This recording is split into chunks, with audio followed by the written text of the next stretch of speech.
Early in my career, I struggled with something fairly common. I had a fear of looking stupid in front of my colleagues. This would often result in me getting defensive and outwardly angry when my thoughts or opinions were threatened.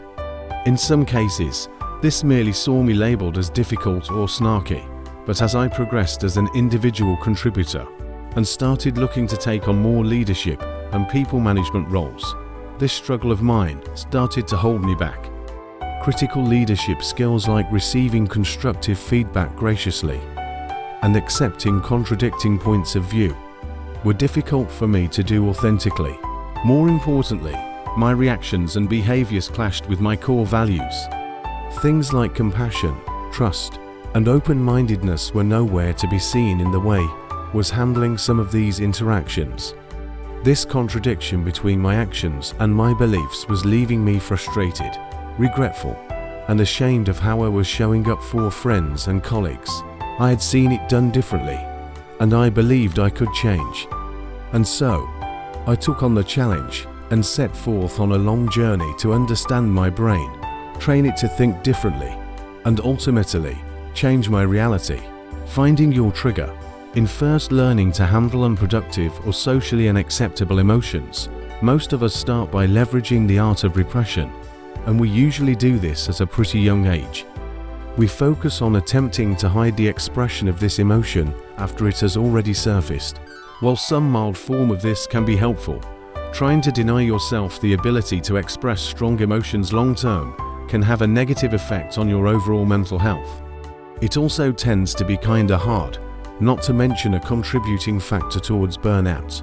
The more effective approach, I've found, is to find a way to stop triggering those emotions in the first place. For me, personally, that meant not feeling threatened when someone didn't agree with my point of view. Easier said than done. As anyone who's tried to take on this kind of challenge will tell you, knowing and doing are not the same thing. Understanding your reality. Most of us tend to believe that we're interpreting life in real time, and that everything we see, hear, smell, and otherwise sense is the absolute truth, but that's not actually accurate. In reality, the time it takes for our sensory organs to receive stimuli from our sense organs, convert that stimuli to electrical impulses, and then send those electrical impulses to our brain for processing, results in an approximate 50 to 100 millisecond delay. The problem is, this isn't good enough. We need to react to the world around us in real time. That 50 to 100 milliseconds might sound small, but it makes a huge difference in situations where your body needs to mobilize a quick response to the world around it. Imagine something as simple as catching a ball. Your hands need to be in the correct position to catch it at exactly the right moment, not 100 milliseconds later. In an attempt to fulfill this need for real-time reaction, your brain does something pretty cool. Instead of just processing those electrical impulses and reacting to it as is, it uses that data to form predictions about the future. Those internally generated predictions leverage the sensory processing areas of your brain and become what you experience as reality. This bears repeating. What you perceive as reality is actually what your brain predicts will happen 100 milliseconds plus into the future. Take a moment to pause and think about that. Think about all the ways this might go wrong, all the very small ways your brain might predict a reaction, a facial expression, a statement, or a piece of data differently from someone else. And then, how all those very tiny and seemingly inconsequential differences might compound and stack together to create subtle variations in the literal reality each of us experiences on a daily basis and believes to be absolute truth. It starts to become a little easier to understand why we might hold different opinions. To really drive this home, some scientists have even gone so far as to suggest that our general understanding of reality is nothing more than controlled hallucination. They suggest that hallucinations, as we tend to think of them, are really nothing more than a mistaking of a brain's ability to create calibrated predictions. What we generally refer to as reality is more of a fuzzy collection of predictions that are more or less similar. Taking control of your predictions I must admit, that's a little unsettling.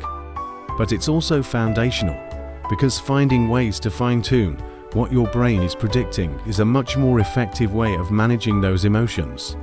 Instead of trying to control the emotional response to that predicted reality, we can change, ever so slightly, the reality that's being predicted in the first place.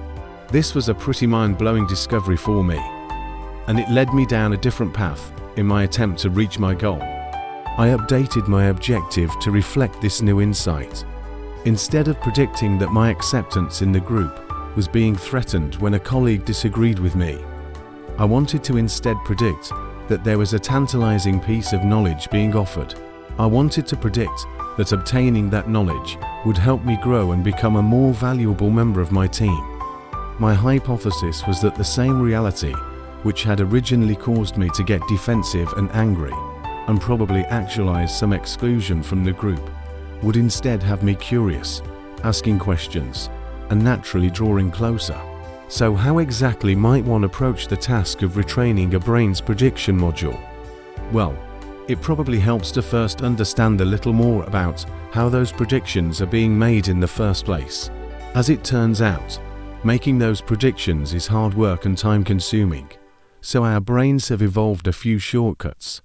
Daniel Kahneman, in his book Thinking Fast and Slow, does an outstanding job of outlining the vast array of heuristics and mechanisms our brains use to make decisions. You can check out Mark Lewis' quick summary here. The general goal of these mechanisms is to keep us alive, to make decisions quickly and mostly accurately, i.e. close enough. These mechanisms evolved in a time where the threats we faced were predominantly things like being eaten by a predator or ostracized from our troop. They were fine-tuned to help us operate quickly and stay alive long enough to mate, reproduce, and raise our young. Extreme accuracy was not the priority. What's more, these mechanisms don't operate alone. Much like machine learning technologies today, our brains need vast amounts of data to train those mechanisms over time.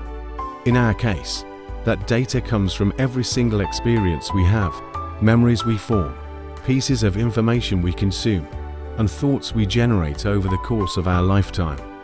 That's a lot of data, and that data hasn't necessarily been curated to result in an even distribution of actualities.